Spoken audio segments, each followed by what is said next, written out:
Hello everyone, আজকে আপনাদের একটা নতুন ভিডিও দেখাবো, যেটা হচ্ছে একটা অটোমেশন সিস্টেম। এটা একটা শর্টকাট প্রসেস। আপনারা যদি আপনাদের ফটোসে ব্যাচ ওয়াটারমার্ক বসাইতে চান, মানে অনেকগুলো ছবিতে একসাথে অনেকগুলো ওয়াটারমার্ক বসাইতে চান, তাহলে এই স্ক্রিপ্টটা আপনার জন্য। সেখানে দেখতে পাচ্ছেন আমি এখানে বেশ কয়েকটা ছবি আছে, আমি আপনাদের জন্য কম সিলেক্ট করেছি, 32টা ফটো আছে।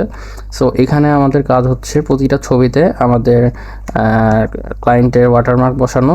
সো হচ্ছে আমরা এই পেজের জন্য কাজ করব। এই পেজের যে ওয়াটারমার্ক তারা আমাদের যেটা দিয়েছে, সো আমরা হচ্ছে এই ওয়াটারমার্কটা, তাদের রিকোয়ারমেন্ট যে এই ওয়াটারমার্কটা আমাদের এই ছবিগুলোতে বসাবো।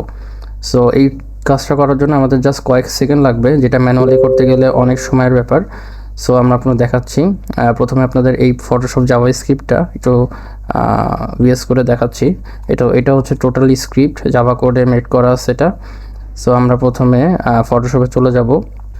সো ফটোশপ থেকে আমরা স্ক্রিপ্টে চলে যাবো। স্ক্রিপ্ট থেকে ব্রাউজ থেকে আমাদের এই স্ক্রিপ্টটা নিয়ে আছে কাজ করব, ওয়াটারমার্ক স্ক্রিপ্ট। সো এটা লোড করলে আমাদের একটা ফোল্ডার আসবে, যেই ফোল্ডারে আমাদের দেখে দিতে হবে যে আমরা কোন পিকচারগুলোকে আসলে ওয়াটারমার্ক হিসেবে নিয়ে কাজ করব। সো আমি ফোল্ডার দেখে দিচ্ছি। এই ফোল্ডারে আমার সব ছবিগুলো আছে যেগুলোতে আমি ওয়াটারমার্ক বসাতে চাই। অ্যান্ড তারপর হচ্ছে আমরা কোন ওয়াটারমার্কটা বসাবো সেটা একটু দেখাই দিতে হবে। সো আমাদের ওয়াটারমার্ক হচ্ছে এটা। সো এটা আমি সিলেক্ট করব। এই যেটা হচ্ছে আমাদের ওয়াটারমার্ক, এটা আমরা সিলেক্ট করে ফেললাম। নেক্সট থিং ইজ আমরা হচ্ছে কোথায় আমরা ফোল্ডারগুলো এই ওয়াটারমার্ক মানে বসানোর পরে কোথায় আমরা সেভ ফোল্ডারে রাখবো আমাদের ফাইলগুলো। তো আমি অলরেডি ক্রিয়েট করে রেখেছি ওয়াটারমার্ক লিখে, আমি ফোল্ডারটা দেখিয়ে দিচ্ছি। ফোল্ডারটাই আমরা রাখবো ওয়াটারমার্ক। সো আমি সিলেক্ট ফোল্ডার দিয়ে দিলাম। এখন দেখেন জাস্ট বুম, এখানে আমার কোনো হাতের কাজ নেই, এখানে অটোমেটিকলি সব হচ্ছে। 32টা পিকচার ওয়াটারমার্ক বসবে জাস্ট কয়েক সেকেন্ডে। আপনারা দেখতে থাকুন। টোটালি ইটস অটোমেশন, এখানে কোনো আমার কাজ নেই, আর জাস্ট বসে থাকবো অ্যান্ড রেজাল্ট চলে আসবে এখানে। স্যার আমরা যদি চলে যাচ্ছি, এখানে দেখতে পাচ্ছেন ওয়াটারমার্কগুলো কিন্তু অটোমেটিকলি ক্রিয়েট হচ্ছে এবং অটোমেটিক সেভ হয়ে যাচ্ছে। এখানে দেখতে থাকেন, আমাদের কিন্তু অটোমেটিক সেভ হচ্ছে। এবং এখানে আপনারা যেভাবে কমান্ড করবেন, যে ওয়াটারমার্কটা এত বড় আছে, আমি কমান্ডটা এভাবে ছিল ক্লায়েন্টের ফিডব্যাক অনুযায়ী এভাবে করেছি।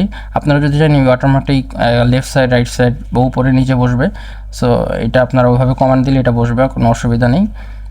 আর ফটোশপে কিন্তু আরেকভাবে ওয়াটারমার্ক বসানো যায়, আপনার ক্যামেরা থেকে ইয়ে করে। এখানে দেখেন আমাদের কিন্তু অলরেডি হয়ে গেছে অলরেডি।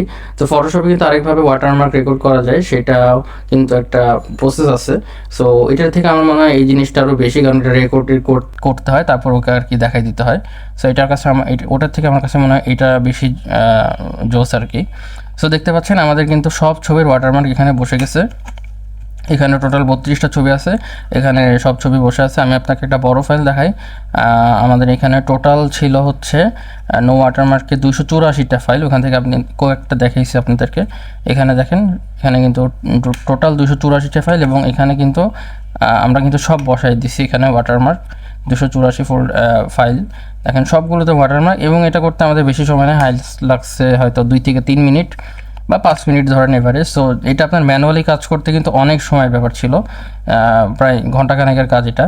প্রতিটা ওয়াটারমার্ক বসানো, ধরে বসানো, এটা একটা মানে রিপিটেডলি কাজ। সো এটা জাস্ট আমরা এই স্ক্রিপ্টটা দিয়ে করেছি। সো যদি আপনাদের কারো স্ক্রিপ্টটা লাগে, অবশ্যই পেইড স্ক্রিপ্ট, এবং এটার জন্য আপনারা আমাদেরকে হোয়াটসঅ্যাপ করবেন বা ইনবক্স করবেন বা ইমেল করবেন। So thank you so much, দেখা হবে অন্য কোনো ভিডিওতে।